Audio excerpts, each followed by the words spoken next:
It's more Quick Teeps time, back here at Basilisk Gate. Are you tired of shields that only add to your armor and don't actually hurt anybody? Shields that give you that glorious +2 to armor class, but are not able to actually injure your foes. I think patch 6 actually fixed the shield bash, so that should be back online after a very long time of it not being online. But that's not what we want to talk about here today. We want to talk about a cooler, radder, spikier shield, one that hurts people. Look no further than the Defender's Flail. So let's say that you're getting out of Act 2 and you have, your good deal. Kethric's armor, his shield, his hammer. You can hold the hammer in one hand, the shield in the other. But you can't hurt people with this shield. You might be able to bash them over, but you can't hurt them. Your armor right now is 23, with the shield adding the +2. But if you invest in something called Duel Wielding, this feat allows you to hold non-light weapons in each of your hands. So you can dual wield with weapons as long as they aren't heavy. So this hammer, you would be able to dual wield this with another Kethric Warhammer if you had a second one. Also, while you're dual wielding, you get a +1 to your armor class. So essentially you get half a shield. But what if there were weapons that added to your armor class? Look no further than today's best item, Defender's Flail. So we're able to equip this in your offhand with this 2-weapon fighting, the dual wielding. It now makes your armor class the same as before. You get a +1 from dual wielding and a +1 from the fact that the Defender's Flail gives you a +1 to armor. This also will reduce all incoming bludgeoning, piercing, and slashing by 1. Just a flat number. I also have Heavy Armor Master on Lysel as well. Heavy Armor Master gives you +1 to your strength, rounding up a 17 to an 18, and will reduce all incoming non-magical attacks by 3. I believe it's just bludgeoning, piercing, slashing. Maybe I've got that wrong. Doesn't matter. Either way, we have Kethric's armor, which is reducing all incoming damage by 2. So we will have a lot of damage negation at base on this person. Already, this is more powerful than the shield felt. And you can also now access the bonus action Swing of the Mace of your special shield. Sure. Perfect. It does a decent amount of damage. I have Savage Attacker on the Lysel. I've also got the Strange Conduit, as well as the gloves from Act 2 that add necrotic damage. The Dark Justicar's gauntlets. Yeah, but now we can see that we have the same armor class as before, but we're just whooping down more. We can just lay on damage with our bonus action. And I know what you might be thinking, but what about my +3 shield? This can't complete with that. I'd be at an armor class of 24 by now with that. But it kinda does. This can be held in your main hand, and there are also a couple items that add to your armor class from your offhand. The Defender's Flail can be found in the Creche in Act 1, in the Mountain Pass. There's also the Gleam Dance Dagger. All of a sudden, now we've got a +3 shield, essentially. We're adding 1 from dual wielding, 1 from the Defender's Flail, and 1 from the Gleam Dance Dagger to our armor class. Now we're at a whopping 24. There is also this you can get in Rivington near the where would that area be? The quarrel between the Stone Lord and the Thieves Guild. There's also Cold Snap you can get from a merchant as long as Shadowheart isn't in your party. This is another one that adds +1 to your armor class. Even better, when a creature misses you, then they have to make a Constitution saving throw or be chilled. Chilled makes them vulnerable to cold damage. And I believe that there is a way to freeze chilled enemies as well, by getting them submerged in water or using Create Water on them. But This is another one that now our armor class is even higher, and we're getting better dividends from people missing us. There is also the Bloodthirster that you get in the Ball Colt. When it's in your offhand, it's a +1 to your armor class. So all of these are acting as if it's a +3 shield that we have here. Better than if we had Kethric's shield in our other hand. Now granted, we did invest a feat into this, but also once you're at the higher levels, it's totally worth it. Because this feat also gives you access to some other interesting interactions. Another interaction with the dual wielding feat is allowing you to add an effect to your main hand weapon that you probably weren't supposed to. The Flail of Ages found in Act 3. This is a flail that you are able to cast Elemental Age on. It will give your weapon a +1, and then you can also add additional 1d4 acid, cold, or fire to the weapon. And for this weapon, when you apply those different things, there's different effects that the mace has. It's an interesting mace, just to use as normal. We can see that, when you do the acid one, you'll inflict the acid condition on who you hit, reducing their armor class by 2. If you do the fire one, you'll light enemies on fire. And if you do the cold one, look at that, there's more chilled chance. So this would be a great weapon to have in your main hand if you wanted. But with the dual wielding feat, we're actually able to get this weapon's effect on something else. Let's say our Flail of the Defender is what we want to keep today as our main hand weapon. The Flail of Ages is able to apply its buff right to your main hand weapon. Let's make it cold damage. Feels like that's the theme of today. There we go.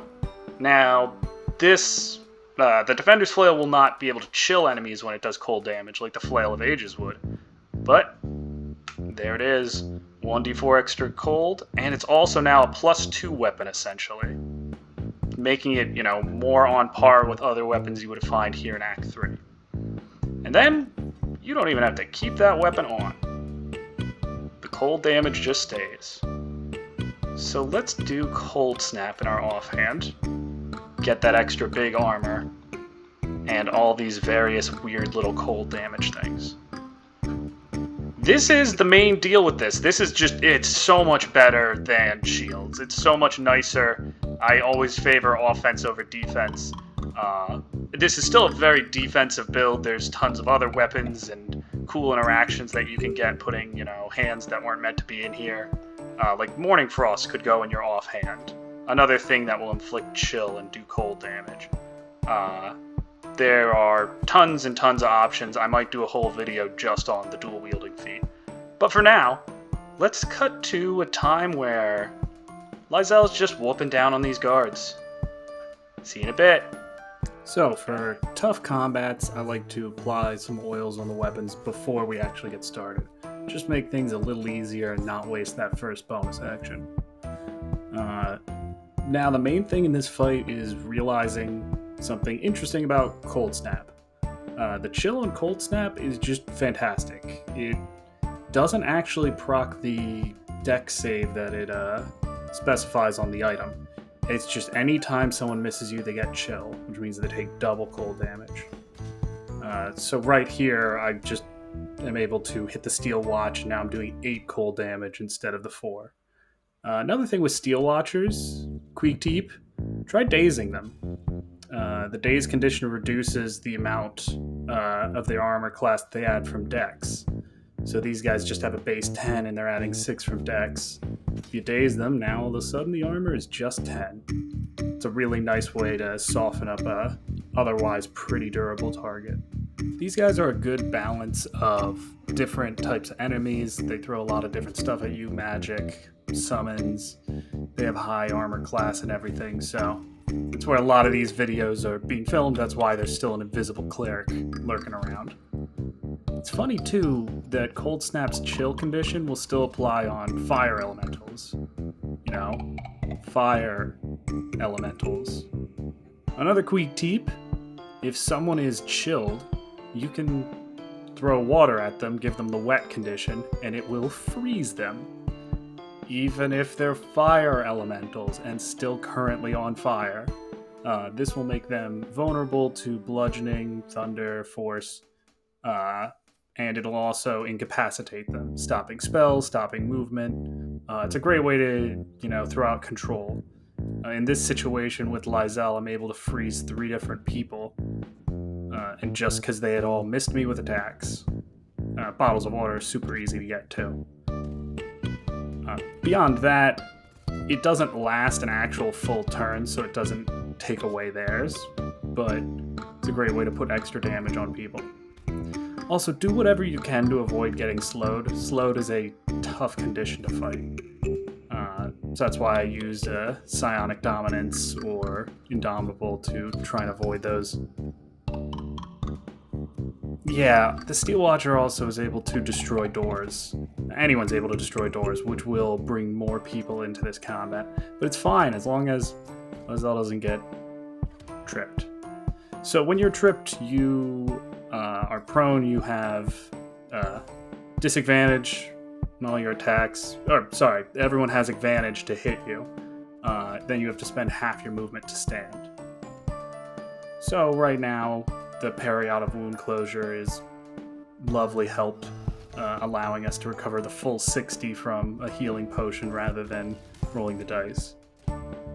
Additionally, one of the best control abilities in the whole game is Black Hole. Oh, and we can see here there's tons of damage reduction going on between Magical Plate, the Heavy Armor Master, the reduction that comes from holding the Defender's Flail. Overall, this is just a very tanky build, being able to take on this group of people all by her lonesome. The Invisible Cleric always getting in our way. Very difficult because I very legitimately do forget that they are there. Lysel has been taking a bunch of damage from this, but the main thing I'm trying to do now is focus on anyone who's concentrating. Any of the weak, any of the wounded, any top priority people, it's always nice to take them down first. Yeah, I wanted to take down the person who would counterspell me if I did any magic. Though most of this I've been trying just to have Lysel use melee weapons, nothing too fancy.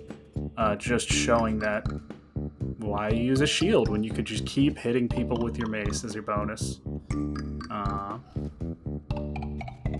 These guys will also throw down an area of silence. Since I'm not spellcasting a lot, that kind of just works to my benefit, so no need to target focus that down. Beyond that, a lot of this is just cleanup in the fight. A lot of laying these people out, just knocking down health bars. As far as some bonus quick Teeps, for summons, try and go after the summoner, or you can just go after the summon if you're looking to take more things down. That said, if you are in this situation where you're kind of going one versus everyone, it's sometimes better to reduce the number of people you're dealing with. Beyond that, we're also able to see, if you can't reach someone, our Steel Watcher friend teaches us that pulling them is also okay. Same principle I use on him right now. Can't reach him, I pull him closer with the Black Hole and then just keep beating him down with the mace. Taking down a Steel Watcher works as an excellent bomb, its own area control in and of itself. Now I'm forcing the other person to have to leave that area. Fall right into my trap. From the top rope, just throwing him down and ending this fight with a bang. Yeah, sorry this video took so long to come out. Running around, doing stuff, not in the country. Had to re-record audio like 3 times on this. This video has been quite a work in progress for a long time. Besides that, though, I finally got the word out that shields, why use them when you could just hit people instead? Right before patch 6, right before they actually fixed shields. Either way, more quick Teeps. Bye.